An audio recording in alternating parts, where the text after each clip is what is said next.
Hello, welcome back to the channel. Thank you so much for clicking on this video. And if you are listening on the podcast, hello. Thank you so much for tuning in. Today we are going to talk about Kundalini Awakenings. What is a Kundalini Awakening? What happens when you achieve a Kundalini Awakening? How can I achieve a Kundalini Awakening? And I'm also going to speak of my experience with my Kundalini Awakening. I mentioned it on the last episode and I asked if you guys were interested in hearing my story about my Kundalini Awakening, and a lot of you gave me feedback. A lot of you were curious. So I thought that I would make this episode next because, let's talk about it. Let's dive in. Some of you might have heard my Kundalini Awakening story that I initially put out online back in the summer when I experienced my Kundalini Awakening at that time. When I experienced it, man, it was such a high, right? It was something that was super exciting for me. It was not something I expected, but it was really big. It was a really big moment for me. So I was really excited, in sharing it, but some time has passed and I deleted a lot of my old content. So I'm pretty sure I deleted that video as well. I've changed a lot. I've changed so much since I've had that awakening. So my view might be a little different now. I honestly don't even remember exactly what I talked about the first time, but let's dive right in. What is Kundalini? So Kundalini is this energy known as Kundalini Energy, life force energy that resides at the base of everybody's spine. It resides within everybody and it resides in the root chakra.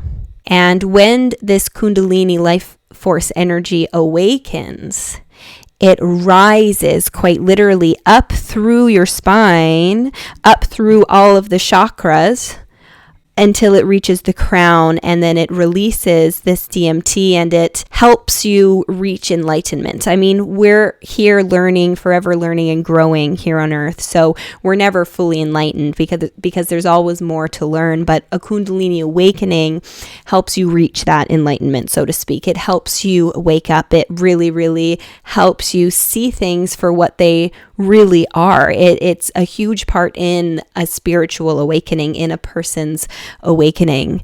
And just a little disclaimer, I'm no expert with Kundalini, so I want to make that very clear, but I'm going to describe it based on the information that comes through to me based on my experience and based on, the knowledge and what I've learned. With that said, I do recommend that you do your own research if you are interested in Kundalini.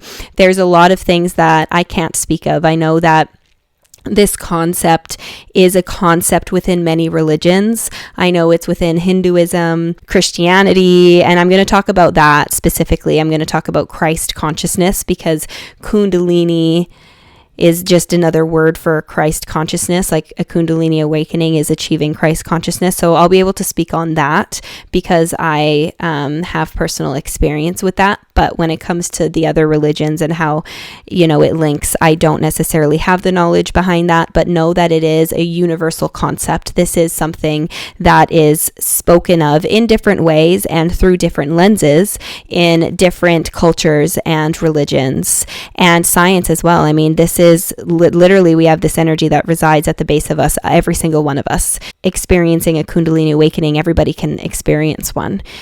So let's dive in, just with that little disclaimer aside there. Kundalini energy resides at the base of everybody's spine. And when it awakens, as I was saying earlier, it rises through all of the chakras to the crown and it releases this DMT. And how do we get this to happen? What is this? What is the experience with this? So when I had my Kundalini Awakening, I wasn't on a mission to have a Kundalini Awakening. It wasn't like, oh my gosh, yes, I have a goal to have a Kundalini Awakening by this date and I'm gonna, practice so that I could awaken my Kundalini.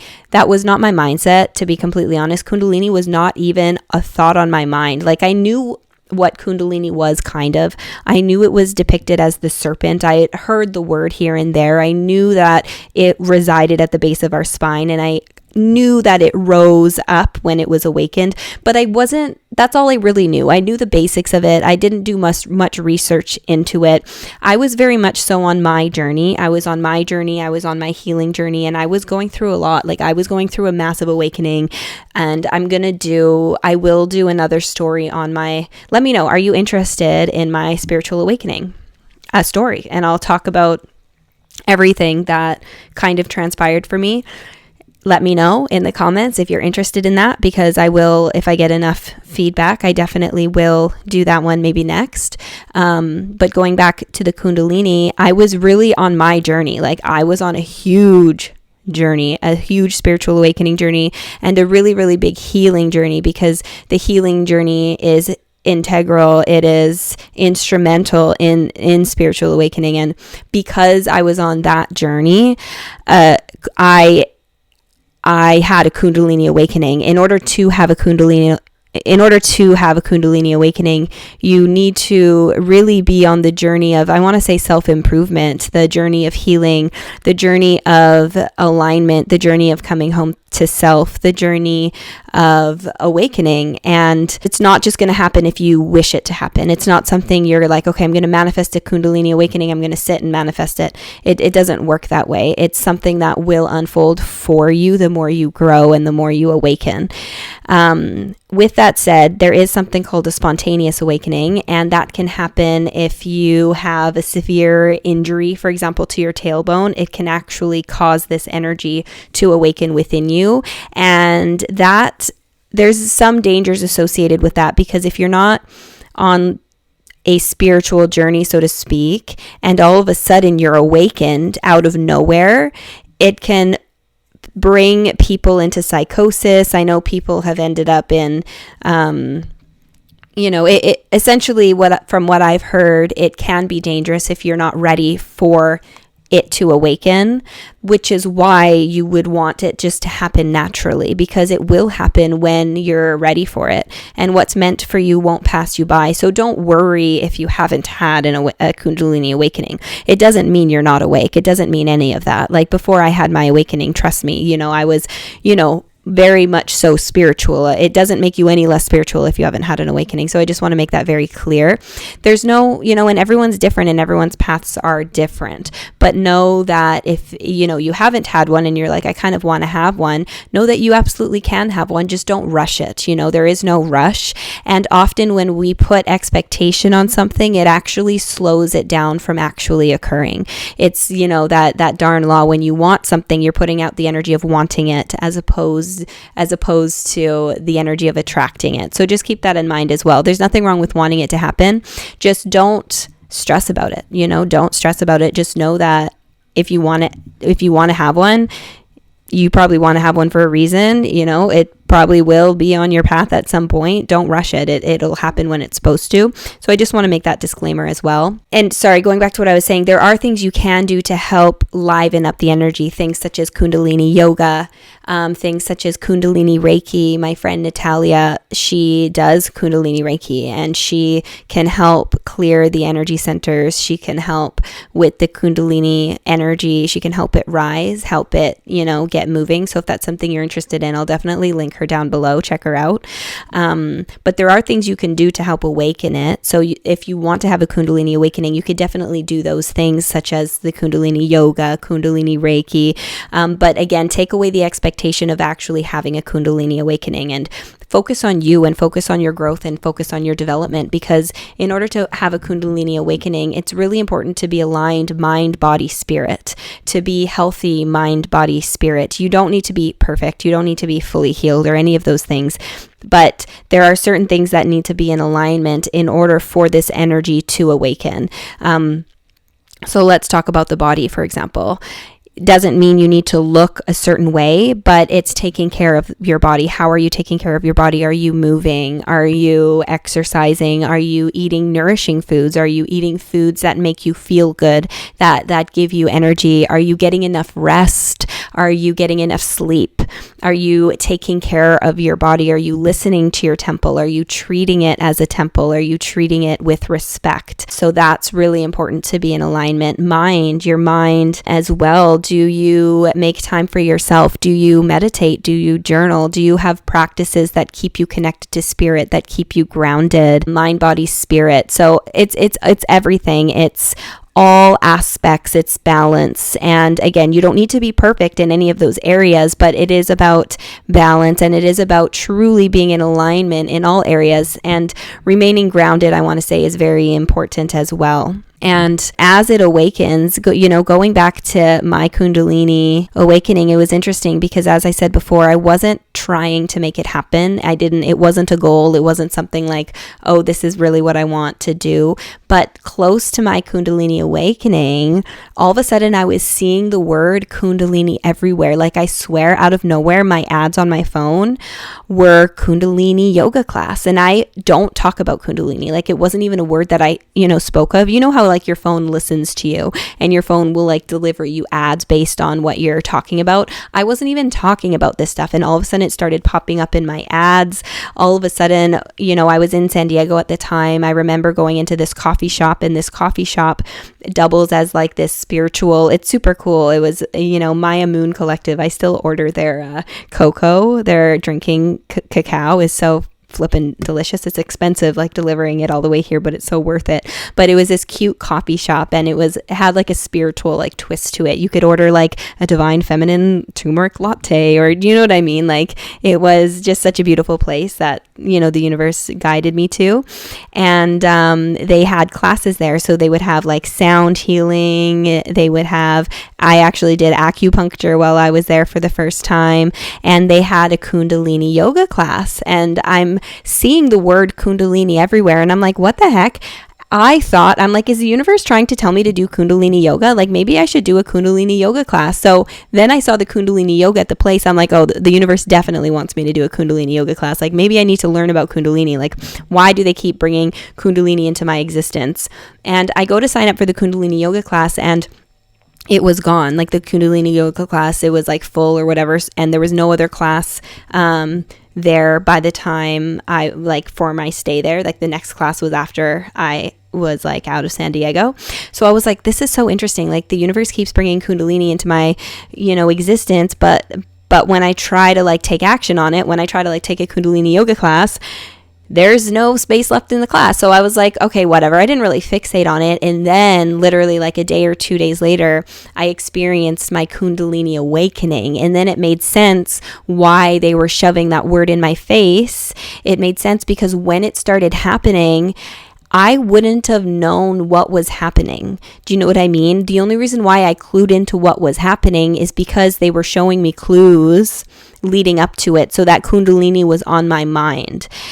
Because when it started happening, I'm going to talk about the sensations that I felt, but at first it was something I've never felt before, and I'm like, I knew something was going on in my body, and I knew it was something divine, I knew it was something mystical, but I wasn't sure. I was like, what the heck is happening? And then I was like, oh my God, I'm having a Kundalini awakening. Like, I was,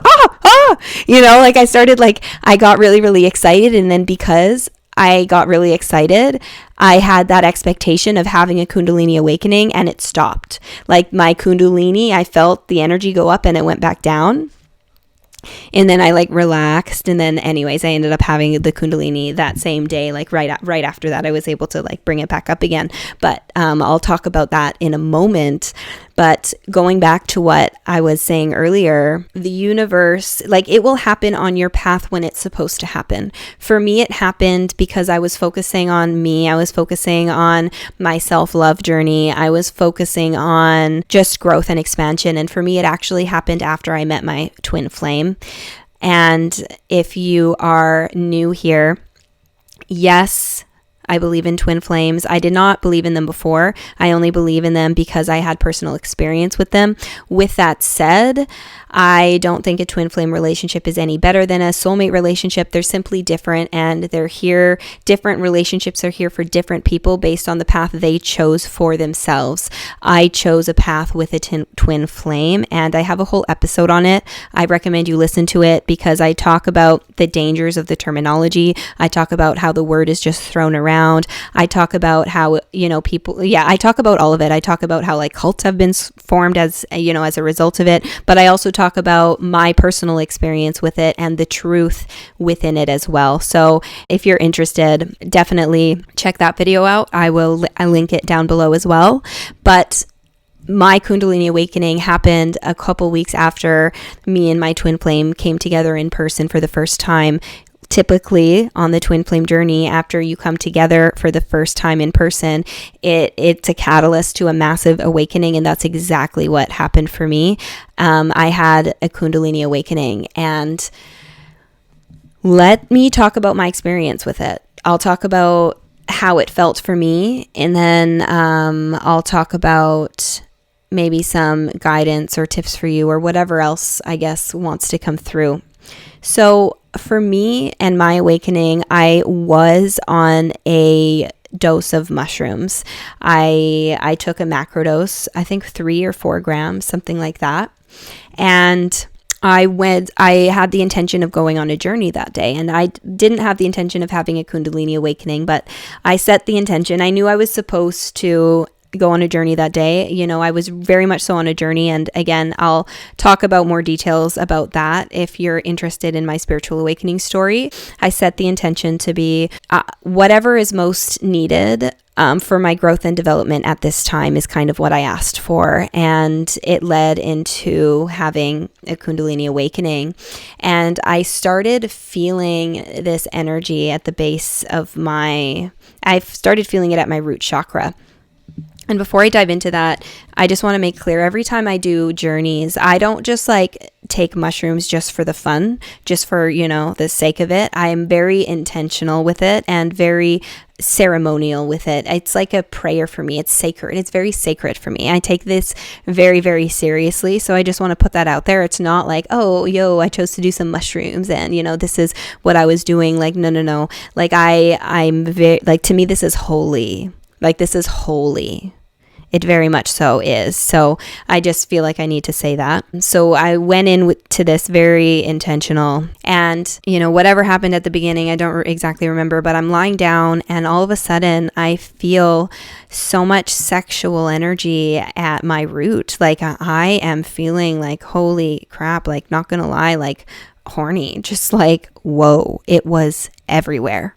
And I just felt, just this intense orgasmic energy. And I'm like, what is going on right now? Like I had no clue what was going on. And my tongue was literally like, it started like slithering in my mouth. I don't even know how to explain it. Like my tongue started moving on its own, and it was doing like it was doing things. My tongue was doing things. And at first I was confused. I'm like, what the heck is this? And then it clicked in, because the tongue, it felt very snake-like. And I knew that Kundalini was involved with the chakras, and I knew that Kundalini it started at the base, and I knew that your root chakra is tied to the sexual organ, sexuality and things like that. So because of that, and because I was seeing the word Kundalini everywhere, I was able to connect the dots, and I knew, I was like, oh my God, this is a Kundalini Awakening. I'm about to have a Kundalini Awakening. And when I realized I was about to have a Kundalini Awakening, it stopped. It all of a sudden, because I had expectation, it stopped happening. It's because I was trying to make it happen all of a sudden, which it's you can't do. You just have to let it happen. And then I was like, oh my gosh, okay, relax, Brittany. Do you know what? And I literally needed to get myself to a place where I didn't care if I had the awakening or not. And how do you let it go? Because it could be hard to let go of something you want to make happen, right? And this was my perspective. I was like, oh my gosh, the fact I even had my Kundalini energy rise a little bit, that's so exciting.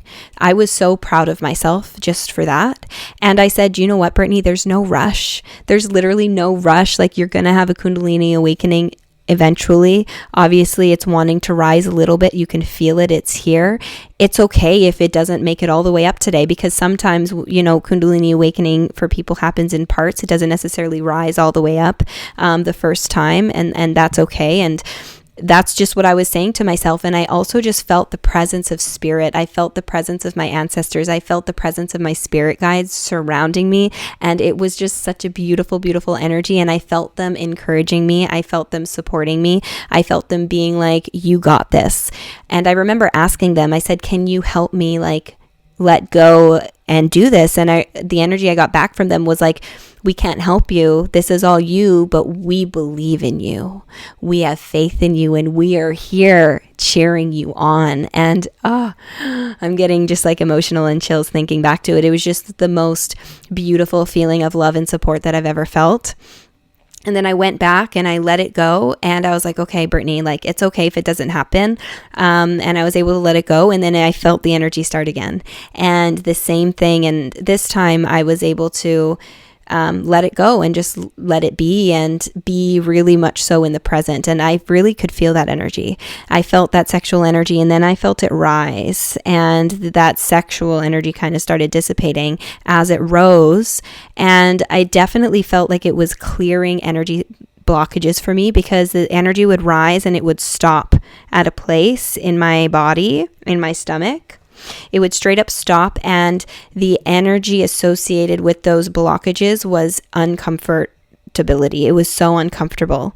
The energy was so uncomfortable. It wasn't painful or anything like that. It was just, it was like shame, so much shame that I had stored here. It was this gross energy that I just, didn't want to feel.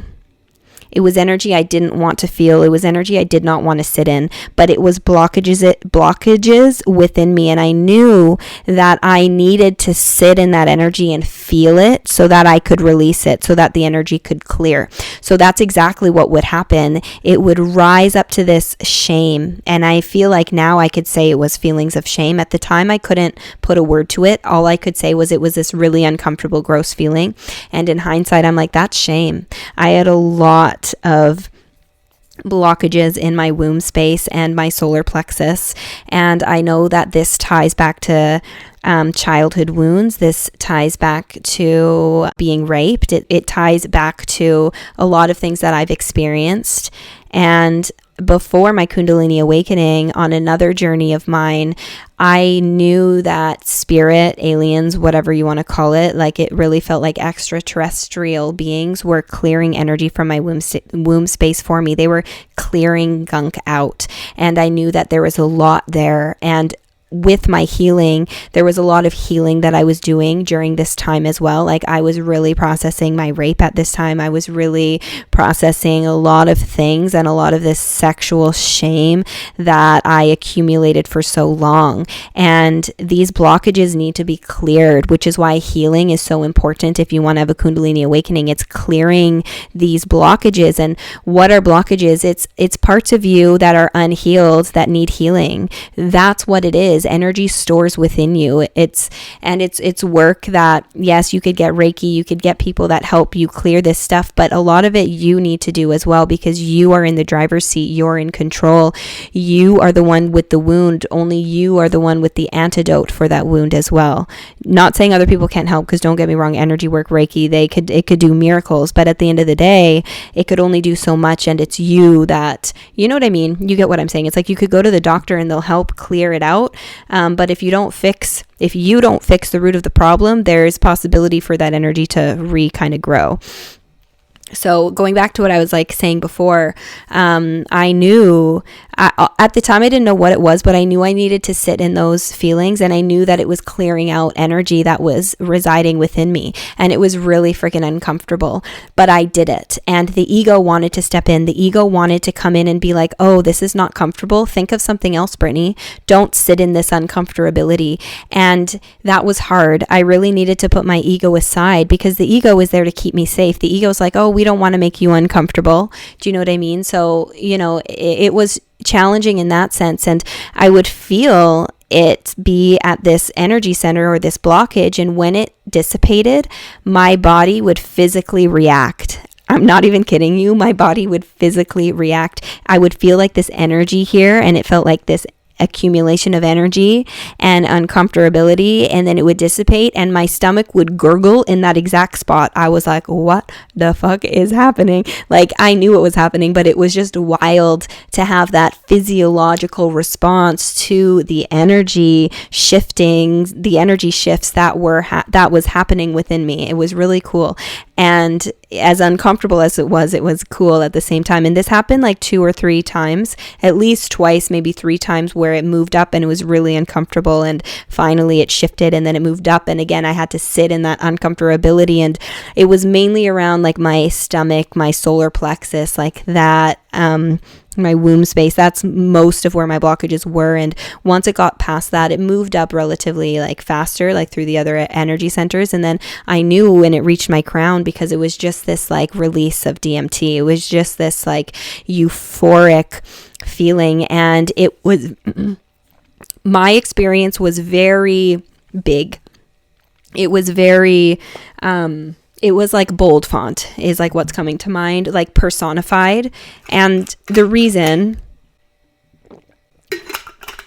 is because I was on medicinal mushrooms. You know, like mushrooms amplifies things. So I was really able to feel this in a very big way. It sounds weird to say I felt supernatural, but I did. It's like I felt like something awoken within me, something I didn't even know was alive in me. It was this new life force energy that felt so much bigger than me. And I felt very sexual as well. Like I felt very feminine. I felt this like dark feminine energy. I felt more comfortable with my sexuality, with my body. I felt more whole. I felt more alive. And what was coming to my mind is it's often like the snake is depicted as this evil thing, and this was not evil at all. And often, you know, with this sexual, sensual energy, it's depicted as, oh, you're being a temptation, or, you know, energy that's negative. It's sexual, it's bad, it's devious. And I felt that energy, but it wasn't a bad energy. It felt very empowering. It felt very, very in touch with my sensuality. And I feel as women,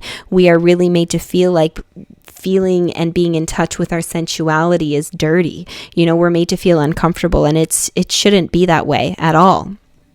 It should not be that way. So it was just this magical experience. And I was like, holy crap. And ever since that day, I've had awakening after awakening after awakening. Like my Kundalini Awakening was another catalyst for more awakenings and deeper understanding and just expansion. And things have developed for me, like my quote unquote abilities, my psychic abilities, my mediumship abilities, everything has grown. And I want to make very clear, we are all spiritual beings. We are all spirit first. We are all energy beings. So me and my psychism and this and that, everybody has the ability to do that. Like I'm not special in that sense. You know, everybody has the ability to do that. So know that, and know that you can develop those abilities yourself. And often with a Kundalini Awakening, after a Kundalini Awakening, people do experience expansion in their abilities, expansion in their gifts, which we all have gifts. We all have the ability to connect. It's our birthright. It's literally our birthright. We are spirit first. So always remember that. I want to talk about Kundalini Awakening in relation to Christ consciousness. I talked about this a little bit, I think, on my last episode. But what was impressed upon me with spirit is having Christ consciousness rise within you is the same thing as having a Kundalini Awakening. It's just, you know, different labels, different terms. Christ is associated with the Catholic religion, Christianity, Catholicism, that side of things. And Christ, people believe Christ is coming, there's going to be a second coming of Christ. And what was impressed upon me is Christ is the Kundalini. It's that life force energy that resides within each and every one of us, that energy that resides within the base of our spine. And when that's awoken, when a Kundalini Awakening happens, when Christ is awoken, it rises. Christ has risen. And there is a second coming of Christ, which is happening now, but it's not one person. It's not Jesus. It is the Christ within all of us, and it is being awoken within many at this time. This is the second coming of Christ. We are having a mass awakening. The globe is going through a mass awakening. So if you're interested on more about that, you should listen to my episode all about the new earth. I'll also have that linked down below if you haven't listened to that one yet. If you're listening to this one, you probably heard that one because that was the one right out before this one, but that's besides the point. That's, achieving Christ consciousness, and Jesus achieved Christ consciousness.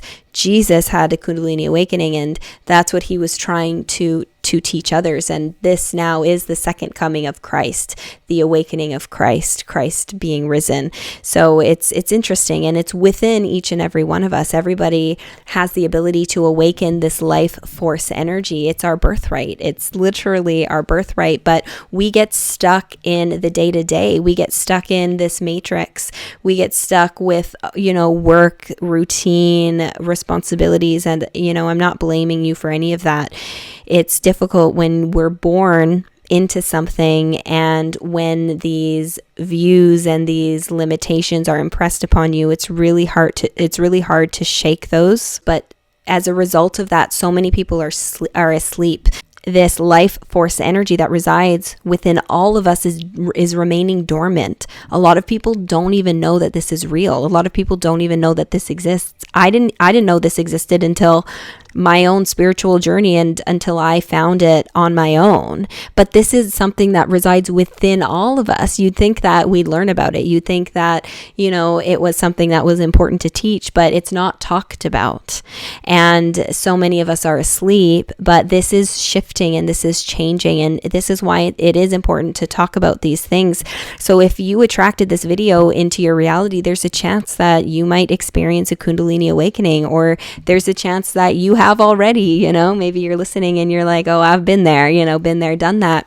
It's exciting at the same time. So I guess my recommendation for you is don't have it as a goal. Don't have it as a goal to achieve a Kundalini awakening, because ultimately it doesn't matter either way. It doesn't make you not spiritual. It doesn't make you not awake if you haven't experienced a Kundalini awakening. So let go of that. But if you are interested in it, explore it. Do some Kundalini yoga. Look into what it is. It's this energy that's within you that's waiting to be awoken. So there's no harm in being curious about it, getting some Kundalini Reiki, whatever it is that you may do. But truly, to have an awakening is to be dedicated to the healing journey. The more you heal and the more you are focused on mind, body, soul alignment, that is how you are going to get yourself closer to having a Kundalini awakening. It's not just, okay, I need to do Kundalini yoga every week and that's what's gonna, make me have a Kundalini awakening. No. Kundalini yoga can definitely help. Absolutely. It can help loosen that energy. It could help with the flow. But it's not what is going to make you have a Kundalini awakening. You need to prepare for that mind, body, soul, and it will awaken when it's ready. And things need to be cleared for that. Blockages need to be cleared for that. So, that could look many different ways, because energy, when it's stored in the body, like me, for example, like some of it was clearing as the Kundalini was rising up.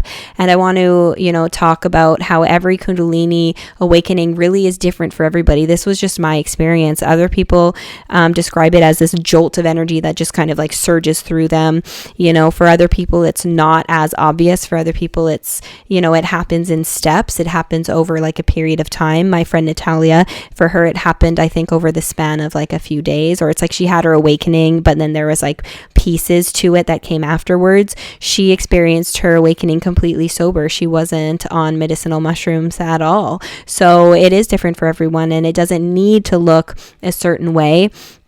And how it happens will be specific to you, and it'll be unique for you and your path, and it will be the best way it could happen, because it's how it should happen for you, if that makes sense. So you don't need mushrooms, you don't need any of these things. So just, keep that in mind. That's just how I experienced it and, what it was like for me. But my biggest tip would be to just continue focusing on your healing journey.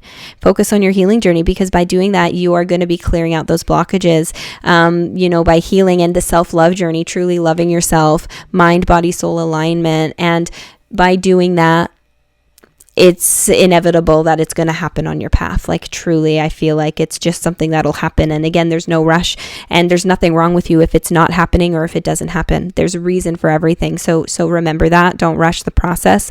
Just keep following your path. And, if you are drawn to it, there's probably a reason. It's probably because, it is on your path, and you'll stumble upon it at the perfect time. And, maybe there's things that's supposed to happen before it happens. So don't hold on to it. Don't rush it. But that would be, my advice surrounding it. That's my experience with it. It's definitely talked about globally. Like this is something that's talked about within many cultures and religions in different ways. The terminology is slightly different. The views are slightly different, but essentially it's the same thing, and it's nothing to fear. So if all of a sudden you're in a meditation, for example, and you start feeling the sexual energy, or you start feeling your tongue do these weird things, instead of being afraid, welcome it, let it happen, because sometimes people block it off because they're afraid and they don't know what's going on. And for me, I knew what was going on because of all the signs the universe was bringing into my reality. My friend Natalia actually had her Kundalini Awakening like a couple days before me, so I heard it from her as well. So it was literally all around me, and then it happened. But I know some people have no clue what's going on, and then they shut it off because they just don't know what's going on. So if something happens and you feel this energy and you're like, what is this? And you don't know what it is, it could be Kundalini. Don't be afraid of it. Even if, for me, it felt very much so like a serpent. I was like, oh my gosh, I really understand why they depict it as a serpent. Like I felt like a snake. Like I felt like human, but I also felt like a serpent. I don't even know how to explain it. Like it definitely fit in that terminology. So that made total sense to me. Again, I'm no Kundalini expert. So if you want to know about like the history, there's a few good videos on Gaia TV that I've seen about Kundalini energy. And I feel like I'm rambling now, but let me know what you thought of that episode. Let me know if you want me to do that episode on my spiritual awakening, or let me know what else you want to hear, what else, comes to your mind, any other topics that you want me to talk about. I would love to channel for you. I would also, I would love to channel to see what information I could bring through, or just share what I might already know on certain topics. So leave your ideas below. And also, I think I'm going to make an email for write-ins, for people to write in their kind of situations, if there's something they're wanting advice on, kind of like Reddit style, where like I read the story and then I'm going to give you my advice, my spiritual advice, or if there's any information that I could channel for you, and we could leave your name anonymous and whatnot, of course. But let me know if that's something you're interested in, because I might make an email for that and start that. Maybe I'll do like 1 or 2 stories with feedback per episode. Let me know your thoughts on that. But I'm sending you all so much love and light. Thank you again so much for being here. Subscribe if you're not yet subscribed. Share this video. It would mean so much to me if share it on your I love seeing when people share it on their Instagram stories and they tag me. No pressure, of course. You don't have to do that, but I just love seeing it. It literally makes my day. I'm like, oh my God, so sweet. But anyways, love you guys. I hope that you're having an amazing new year. I hope this first week has been magical, and I am sending you all the love, all the light. And until next time, bye. I'm so royal, and you all wanna be round. Yeah, you all wanna be round. Round a champion.